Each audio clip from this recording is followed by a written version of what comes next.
Good morning. My name is Andrew Pace from OCLC. I'd like to start by acknowledging that we are on the ancestral lands and waters of the Anacostans, the Piscataway, the Pamunkey peoples, and current lands of many indigenous people. Without them, we would not have access to this gathering and to this dialogue. Again, my name is Andrew Pace, and I'm joined by two of my colleagues from OCLC Research, Lynn Connaway, Dr. Lynn Connaway, and Chela Weber. We decided to try something a little different this time to talk about the ways in which OCLC research works and to give some examples around the ways that we work and bring together networks and do active engagement within the cooperative. I'm going to start, though, with just a broad overview for those of you who are not as familiar with the work of OCLC Research, give a broad overview to OCLC and OCLC Research, but starting with our membership and research division's purpose to accelerate and scale library learning, innovation, and collaboration.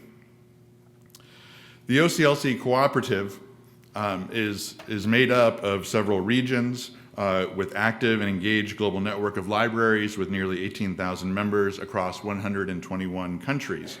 This global network provides unparalleled access to the world's collected knowledge in ways that cannot be achieved independently. The ability to address shared challenges at scale and connects people to the information they need to achieve their goals. The OCLC Cooperative is member-governed, and its 18,000 member libraries worldwide elect 48 delegates to OCLC's Global Council, who in turn elect 6 members for the 15-member OCLC Board of Trustees. Libraries come together as OCLC to advance librarianship around the world. There is a commitment and passion. Our cooperative is unique. This slide contains feedback from our OCLC Global Council, who were asked why OCLC. These quotes represent members' appreciation of the uniqueness of the cooperative.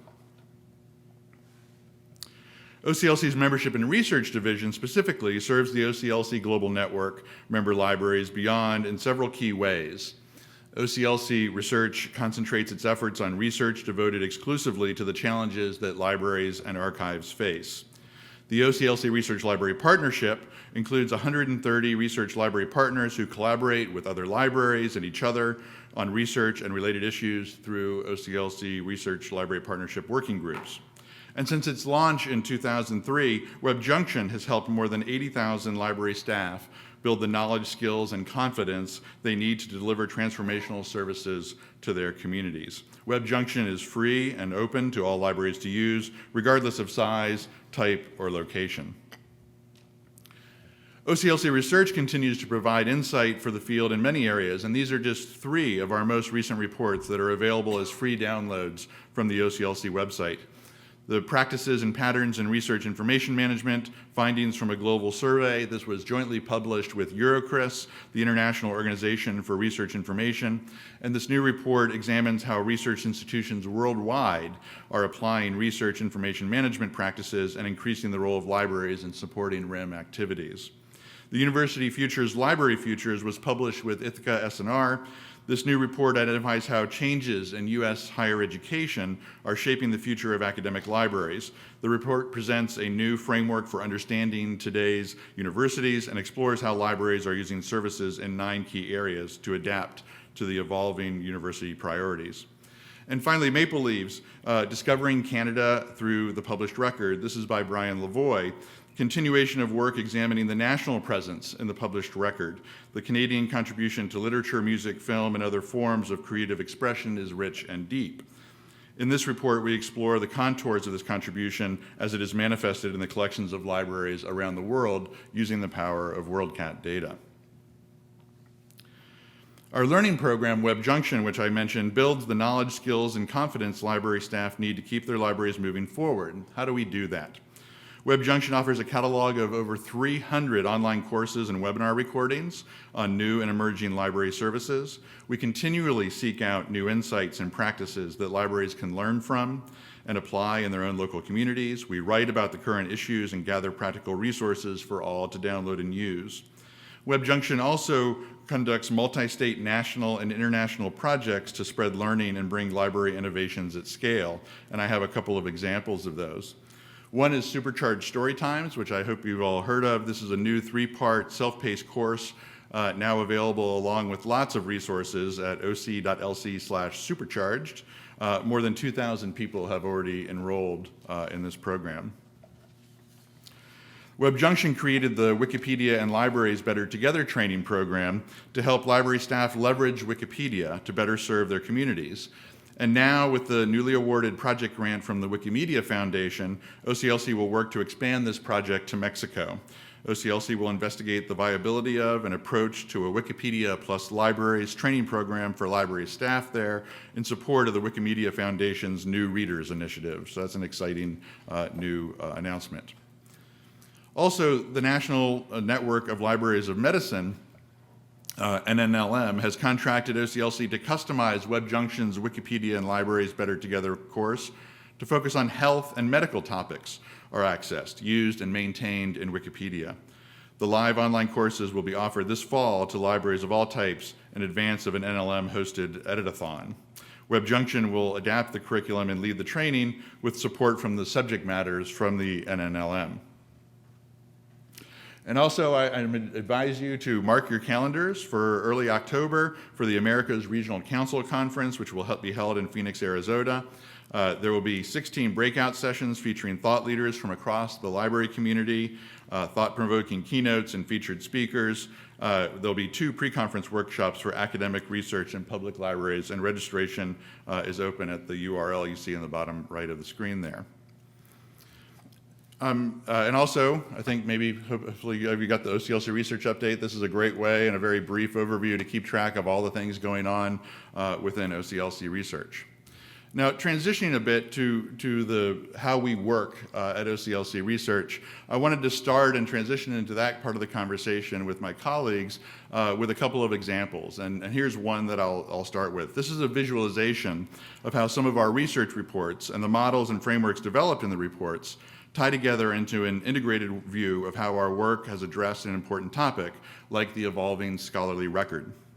First, our research helped us document and visualize some general patterns and trends associated with a scholarly record that is evolving to incorporate a broader range of research outputs and new configurations of the stakeholder ecosystem.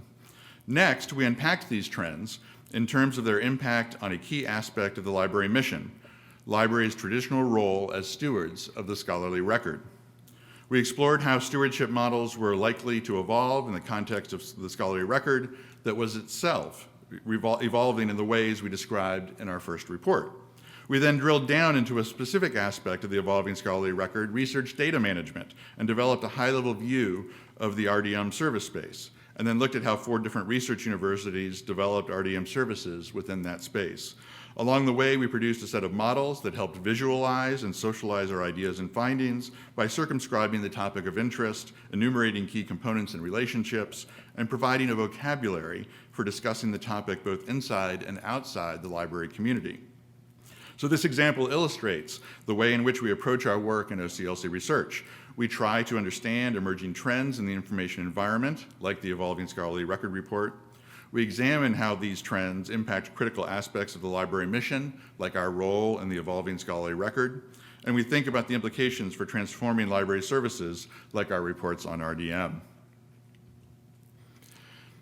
So if you think about it back to that map of the OCLC membership, part of the goal is to activate that network into a very active group of libraries that will help libraries plan with confidence, position with effect, and make an impact.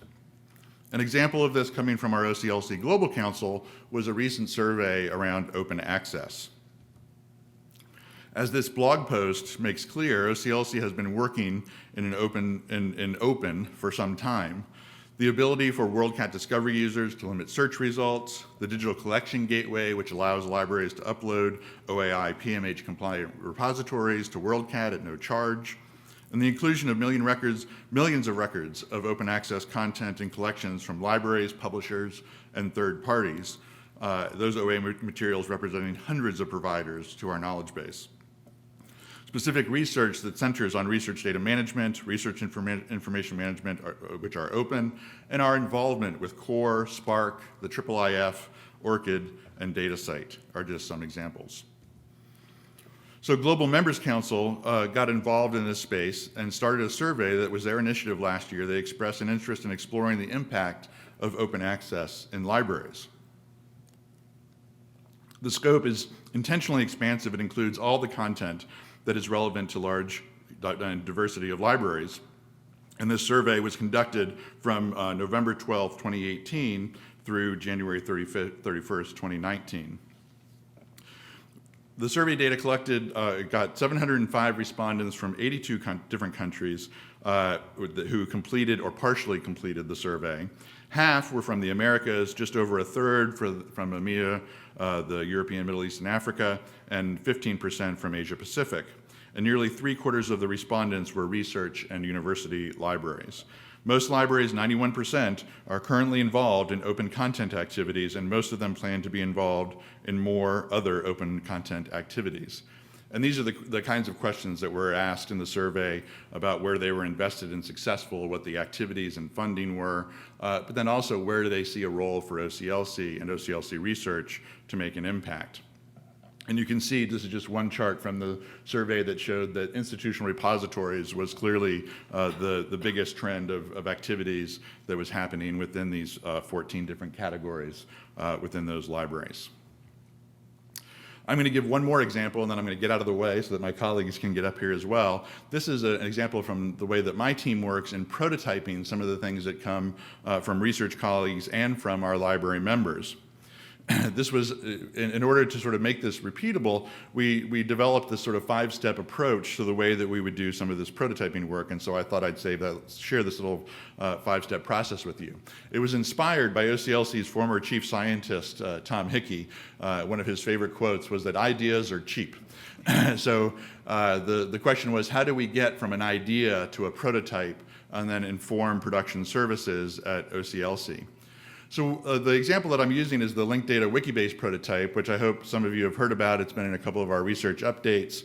And we started with a mission statement with our members through foundational shift to look at the efficiency and possibilities of improving workflows with linked data. So just let's start with a mission so we can all get on the same page.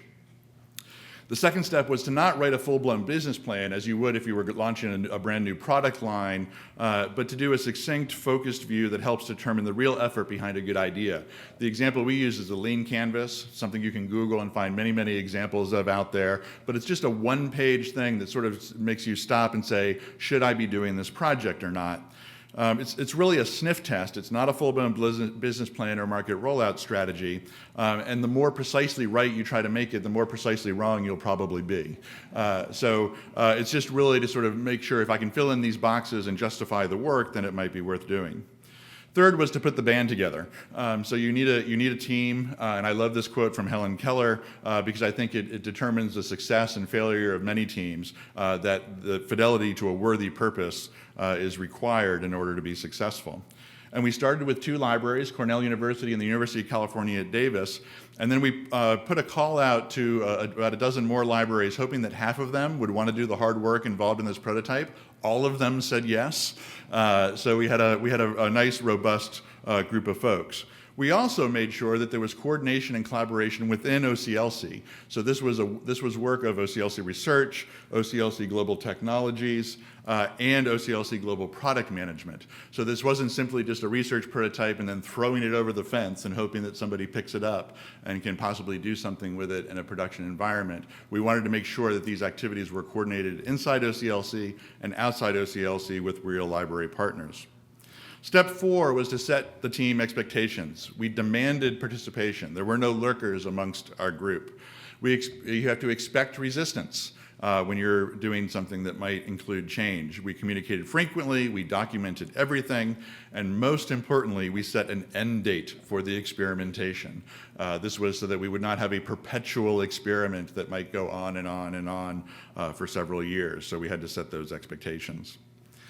Step 5 of the prototyping piece of work is to accept the outcome. Not every idea is a winner. You want to fail fast and move on, if that's the case.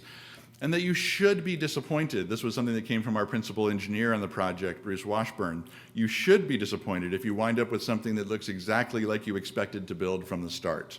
That's based on the feedback that we got. And if the plan for production looks different from your prototype, you can go back to steps 1 and 2 and look back at your vision statement and your lean canvas and see if they still hold true to the project that you started. And I have a bonus step, step 6. Step 6 of this process was to make it repeatable. So we knew that we wanted to do this over and over and over again with our colleagues and with library partners. So we created a new RLP working group to convene a meeting that we called Research Works to develop a programmatic view of applied research at OCLC. And we hired as a contractor Thomas Padilla from the University of Nevada, Las Vegas. So many thanks to Maggie Farrell for lending us his time. And I'm happy to announce that Thomas's contract has been extended through the end of the calendar year so that we can publish the report on the applied research agenda and start to make some programmatic strides in supporting this going forward for many OCLC libraries and especially the Research Library Partnership.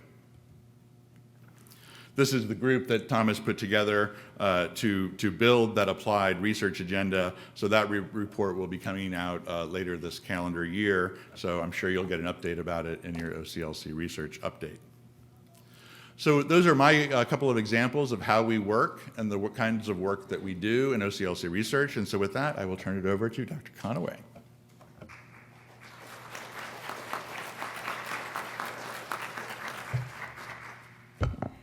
Thank you, Andrew. Thank you all for being here this morning. I know we're up against some stiff competition. I probably shouldn't remind you. You may all walk out. I have the privilege of working with a group of researchers, and our area is, we're looking at the big picture, library trends, and also users. And so today I'm going to talk a bit about a project that we developed that basically was for looking at the Library on Demand initiative that we have with our global product management. However, we learned some interesting things, and so we do make our research openly available. And so we do have a report that will be coming out. These were our research questions. So we're really interested in what academic users do when they don't have a successful search. Now, that can be defined in many ways.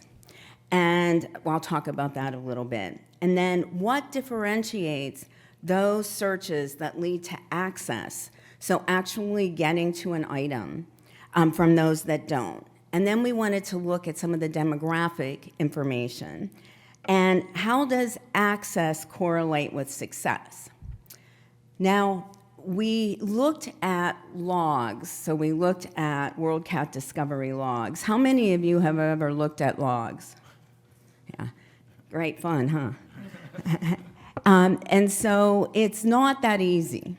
There's a lot of machine language, so you need to have that scrubbed. You need to understand what the individual was doing, and what makes sense. And so you can look at large patterns. You can look at the patterns. You have massive amounts of data, and so you can make some assumptions on these patterns. And I'll tell you about some of the assumptions I made that were incorrect, but that's why we call it research. And so we looked at WorldCat Discovery logs from the month of April 2018. And the average minutes per session were 5. These are for the academic institutions. So we sorted out academic, public, and other. 2.2 searches per session, average of 5.1 words per search. And most of them, we think, were copying a title and pasting it in. Why? They were looking for location. So that held by is very important. 12% of the sessions had search refinements, so they went in and changed something in that same search. Now, when I first started doing log analysis, this goes way back, maybe 1993, And we had students observe individuals in a unit, and it was an ARL library. So we had students observe individuals at the workstations. And what they observed was that someone would do a search and then stand up and move to another workstation. Well, we had, the students had the stopwatches. And then we had every terminal, every workstation numbered, so we could look at the logs. What did we discover when people were moving from one workstation to the other? What do you think? Same search. Same search. If they spelled a word wrong, it was the same word that they spelled incorrectly. What did they think? They thought there was something wrong with the workstation, not with what they were doing, okay? So then I started thinking about this, and I thought, wow, it'd be great to take those logs and talk to the people and say, you did this, this, and this. Tell us what you did and why. But that was 1993. I just got the opportunity to do this. And so what we did is we wanted 15 individuals. We called on our librarian partners and asked them to recruit for us. We would take undergraduate students, graduate students, and faculty. So we had 5 institutions who helped us recruit. We gave them a $20 Amazon card if they participated, which I'm told now the going rate is $50. So maybe that's why we did not get 15. And you will see that the mostly undergraduates. We also, and the humanities and professional and applied sciences. We asked them, first of all, we asked them to, after their search, we had a pop-up. And we said, are you interested in talking to us about this search?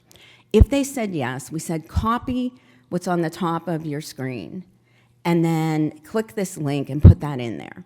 Then we got their demographic information, so that created our sampling frame. And then we got the logs, and we had many people helping, people from Andrew's group, and we spent a lot of time. So we got those logs, and we recreated those searches to make sure we understood what was going on. And then we developed the questions based on what the individuals were doing. Now, one search was 45 seconds, okay? Nothing, it was a search, that was it. So we had another person on the research team, and I said, you know what, this is gonna be a snooze fest. We're wasting our $20. I think we should cancel this. And she said, Lynn, no. We already told the person you're doing it. Okay, I did it. Guess what? The person had a successful search. What happened? The individual found what she wanted. She was in the library. She went to the stacks, and she got the item. So the moral of this story is, when you're looking at logs and you're looking at patterns, you cannot assume that because you only saw a search and nothing else, that it was not a successful search. So I learned a big lesson with this interview. The interview went on for 45 minutes, okay? The session was 45 seconds. Now, we use this critical incident technique, and so that's when we are talking about, you know, what did you do? Think of this event. We walked through it all. We also coded the information, and so all of the themes that came out of these interviews came from the data. We imposed nothing. This is the first time we have found this methodology used, with logs and then interviews to follow up. We looked in the computer science literature, the library and information science literature. I contacted many of my colleagues who are researchers in computer science, and we could not find anything. This is the first time we know of that anyone has tried this methodology. It's a great methodology, but it's very time and resource intensive. And as I looked around the table at one of our meetings, I thought, we are so lucky to have this opportunity to try this. And it helped us to understand that you can't make assumptions about patterns that you see. Be very careful. But I'm not sure we'll ever be able to do this again. I don't know. But that's research. So what else did we learn?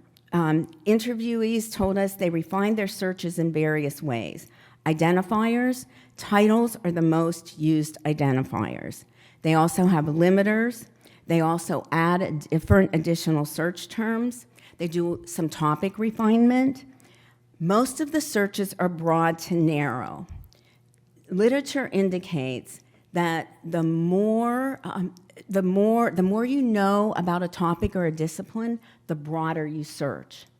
Why? You don't trust the search engines and you don't trust the indexers, okay? You know the subject best. And then interviewees go to Google and Google Scholar as well as library databases. They don't always know their library databases, and they don't always know they're provided by the library. But the way they talk about them, and when we probed, we learned that they are the databases. So, what did we learn from this methodology? It's really good to have the logs because it helps you to clarify this qualitative data. The qualitative data, the interviews, provide context for those logs. And this methodology could be used with other systems that have digital traces. And we really think that it can inform the development of information literacy instruction. And many of the undergraduates said that librarians, they talked about librarians. We did not impose that. And they said that librarians helped them and taught them how to do searches. Of course, I always have to have references. And now we'll go to another project that I had the honor of being invited to participate with my Webjunction colleagues and also with the Public Library Association. And this is a project with public libraries and how they respond to the opioid crisis within their communities. And we'll be talking about this in more depth today at 2:30 if you're interested. There was a session and a discussion group, and these are some about this crisis and how public libraries are addressing it. And these are the themes that came out of that. And so you can see libraries, training, staff, fentanyl. So these were all of the things that came out. There's also been a lot of discussion in the news, and that is something that also was a catalyst for this project. So our activities included case study research, cross-sector discussions, a call to action white paper, and dissemination to the field. These were our case study sites. So we were trying to get communities that were diverse. We have some very large, as you can see, public libraries. We have smaller ones, and we tried to get them from different geographic regions. We also, one of the criteria was that the public library was partnering with another community agency to address this issue. So we wanted that collaboration. We were also looking for diversity of that collaboration and what the libraries and the community were offering. So we were trying to find different offerings. We did case studies, which means we went on site for about a day and a half. We looked at a lot of the documentation that the library had, the community partners had, about this project and how they were addressing this crisis. We interviewed community partners, so that could be the health department, it could be social services. There were all different community partners. These are just some of the questions that we asked the individuals. We also interviewed community members. By community members, they were individuals who used these services in some way. And so it could be recovering addicts, it could be family, friends, someone who has been affected by this opioid crisis. We talked to a library board member, and we talked to the library staff.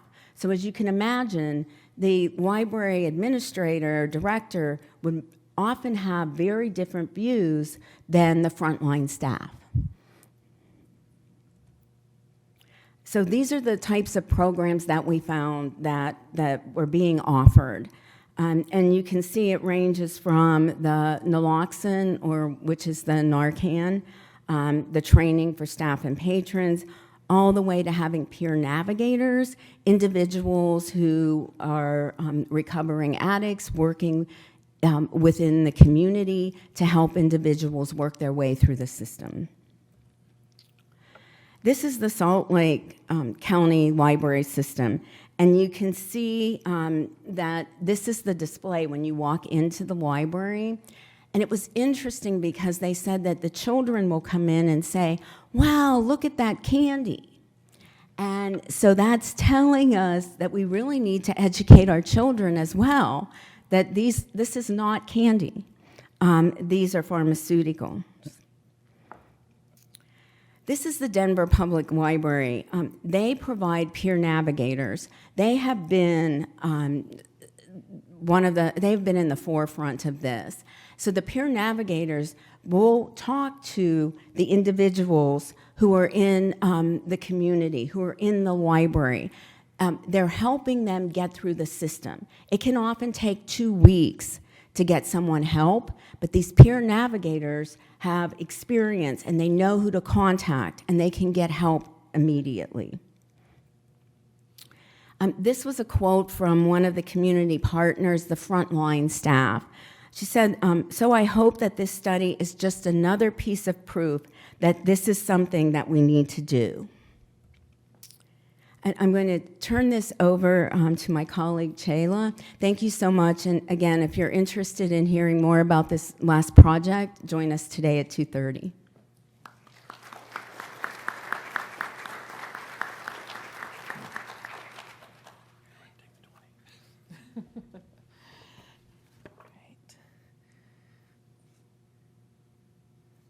I'm setting my timer. All right. Hi, I'm Chela Weber. I'm a senior program officer with the Research Library Partnership. I'm so pleased to be here today to represent the Research Library Partnership and talk to you a little bit about the work that we do in that specific network. So as Andrew explained earlier, the RLP, which is what I'll be referring to the Research Library Partnership as from here on out, the RLP is a part of the larger Membership and Research Division. We're a unique international collective of peer institutions and colleagues, and together with my fellow program officers, we work hard to create opportunities and spaces for members of the partnership to work together to address common issues facing research libraries. And today I'm going to talk to you a little bit about our work specifically in the area of archives and special collections.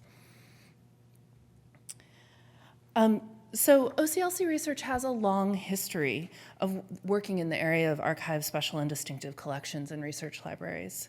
We work in special collections because they're an important site of knowledge creation, and because that work and that knowledge creation in archives is made possible by the library's significant commitment to the stewardship of their distinctive collections. The unique nature of the material in special collections can make scaling a challenge, and we work to identify areas of common need and patterns of innovation to help libraries scale learning and expertise with these specific kinds of collections. In 2009, OCLC undertook a detailed survey of over 275 archives and special collections in research and academic libraries. And that work and the resulting paper by Jackie Dooley and Catherine Luce called Taking Our Pulse really helped to shape our work in this area for years to come, including a broad range of work centering on how to make special collections more accessible, and a series of work on demystifying working with born digital collections. In 2017, in October 2017, we released the Research and Learning Agenda for Archives Special and Distinctive Collections. The agenda was in many ways a follow-up to Taking Our Pulse, in that we wanted to pause and reflect on what still held true from that work, and then also take time to engage our community about what issues had largely been addressed and what new challenges and opportunities had emerged, in order to help us think about where we should be placing our time and effort of OCLC research with regard to work in archive special and distinctive collections. So I'm going to talk to you a little bit more about the agenda, the creation of the agenda, and the subsequent work. So when we created the agenda, we really wanted to situate it as being a community look, something that leveraged our expertise, but represented not just our work, but those of the concerns of many other stakeholders. And so with this community-wide intention, the agenda was created via a really participatory and iterative process with many members of the Research Library Partnership and then also the larger archives and special collections community. I led that work, and I had a wonderful advisory board of associate university librarians and heads of special collections from across the RLP. I had focused conversations with colleagues across really all levels of experience and areas of expertise, so I could try to get a really fulsome picture of what was going on, both at sort of administrative and on-the-ground levels. We conducted invited workshops for early stage drafts of the agenda at both SAA and RBMS conferences in 2017. And then we put out a final draft as a Google Doc and put out an open call for comments for a full month that many colleagues took advantage of, and I think, while somewhat terrifying, also really improved the quality of the final paper. And so the result is a document, I think, that really discerns and articulates shared challenges and opportunities research libraries are facing in this sphere and suggests some approaches for working on them together. The agenda has been and will continue to guide our work in this area in the future, and we also hope that it will serve to frame some larger conversations and spur some action across the field. So the agenda outlines seven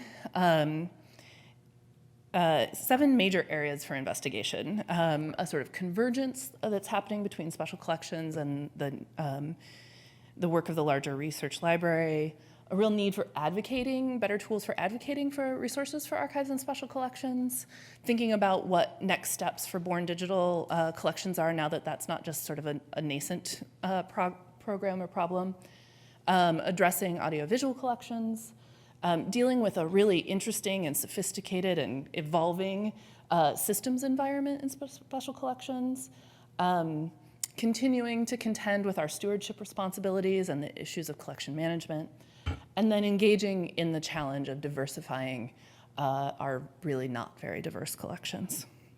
Today, I'm just going to highlight a couple of these. We don't have time for all of them, and talk about ways that we're activating our network in service of special collections. So one of those areas of investigation is the convergence of special collections in the research library. And we really increasingly recognize that the goals, services, skill sets, and collections across both general and special collections are kind of coming together. There's a growing emphasis on supporting teaching and learning that's impacting service in both areas. The evolving scholarly record means that general collections are adding things that look much more like special collections, including things like data sets, gray and ephemeral literature, and all areas of the library are grappling with kind of how to provide discovery and access to these increasingly diverse collections.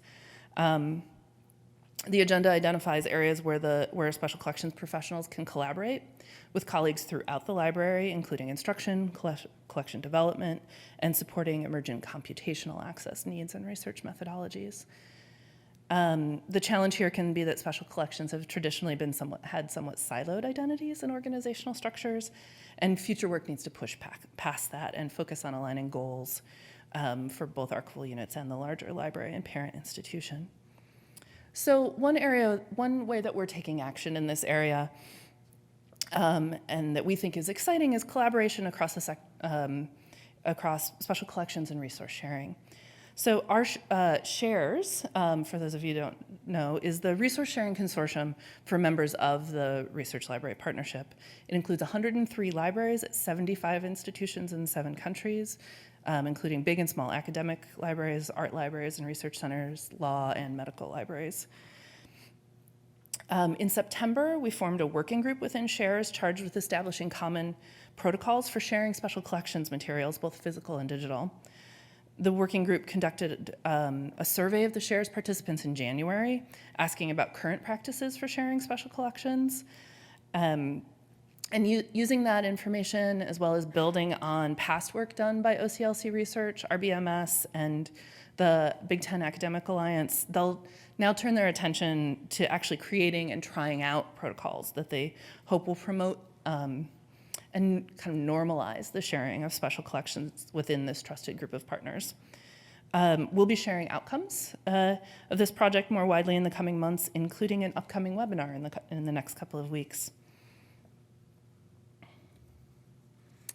The next area of investigation is addressing stewardship responsibilities and collection management. Addressing backlogs of hidden collections has been a major focus of time and energy across the profession for the last 2 decades.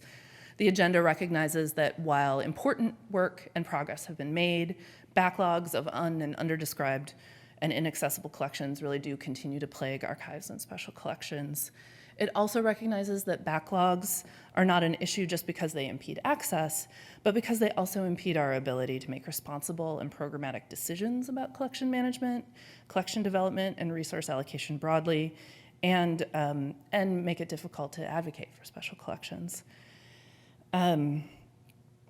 We suggested a number of potential areas of work to address this issue, revolving around appraisal, building modern and extensible processing programs, reconceptualizing what we mean by accessioning, and generally looking more closely at backlogs to better understand the nature of the problem in order to better address it. So this is an area where we're currently taking action by trying to build knowledge together within the partnership.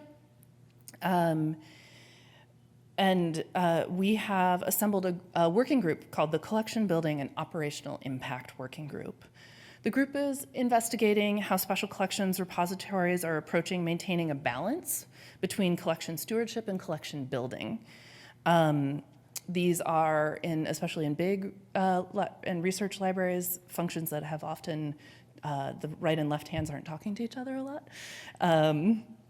So we're working to develop a kind of life cycle framework for thinking about the full range of resources necessarily to responsibly acquire and steward archives, special and rare book collections, the impact that collection acquisitions have on operational capacities, and we'll be developing both cost estimation tools as well as a suite of sample documentation to facilitate better communication amongst peers, for decision-making, for collection building, and for advocacy for the necessary resources for the ongoing work that is needed for these collections.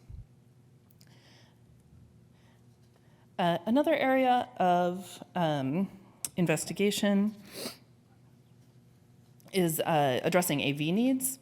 Audiovisual collection holdings continue to be a top concern in archival repositories, both because of evolving modes of scholarship in which these collections are increasingly valuable, and because of the preservation concerns that many AV formats are near or at the end of life. And the volume of AV holdings in our libraries is staggering and exceeds the ability to do preservation reformatting in many institutions.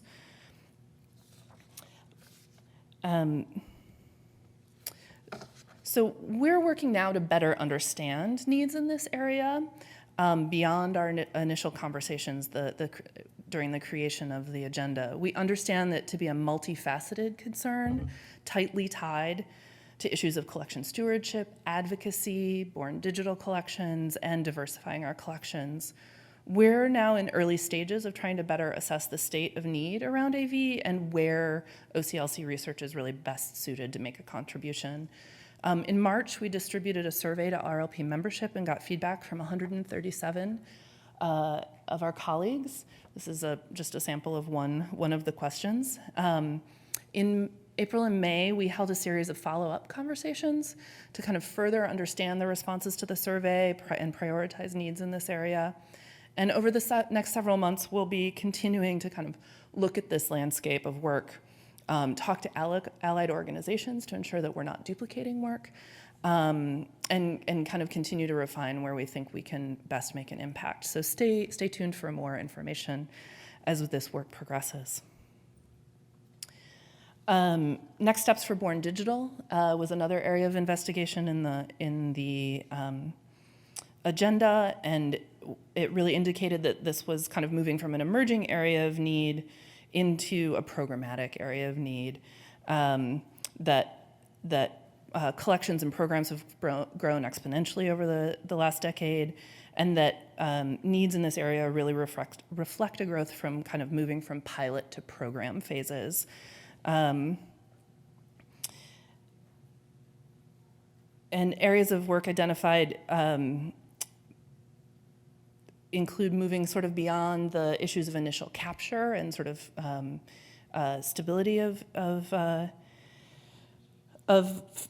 digital media and getting that one digital archivist to kind of building out programs dealing with everything that comes after initial capture, appraisal, description, access. So one of the, this is an area where we've played a big role in the past, but in looking at the current landscape, we felt like there's a huge amount of excellent work that we'd rather amplify than try to replicate. And one of the primary ways we do this is through our Works in Progress webinar series, where we share projects from within and beyond the partnership that we think are cutting edge and pushing forward what we can do and how we can think about Born Digital collections. So this is an example of two webinars we did this year, one about the Collections as Data program that happened in February, and one that is coming up in August about the Emulation as a Service infrastructure project, both addressing kind of what it means to provide access to these kinds of collections. And finally, advocating for archives and special collections was a theme that really ran through the entire agenda. And so this area of investigation really centers around what might be needed to increase our capacity to communicate the value of special collections and advocate for the resources for this program. We understand that there's been a lot of lip service paid to the value of special collections in distinguishing the research library, but that hasn't consistently translated to resources for special collections. It also recognizes the importance of making data-backed arguments about need and impacts. So I'm really excited that we will be doing something to add to the body of data to make advocacy and arguments about special collections. The Taking Our Pulse paper that I've already been citing today was done in 2009, and it was actually a follow-up to a survey done by ARL in 1998. The 1998 survey was just our ARL libraries. Our survey in 2007 that was published in 2009 repeated it and extended it to ARL, Research Library Partnership, Independent Research Library Association, and Oberlin groups. And so in the coming fiscal year, we will be repeating this survey again for the new decade to see what's happened over these next 10 years, and I'm really excited about that work. You all could get involved. If you're a Research Library Partnership member, you can join our email lists. Even if you're not, you can watch our past webinars at the URL there. If you haven't yet, please and you're interested, please take time to read the research and learning agenda, and feel free to be in touch with me to let us know what you think. Just one more plug for the agenda and the URL. Thanks, Chela.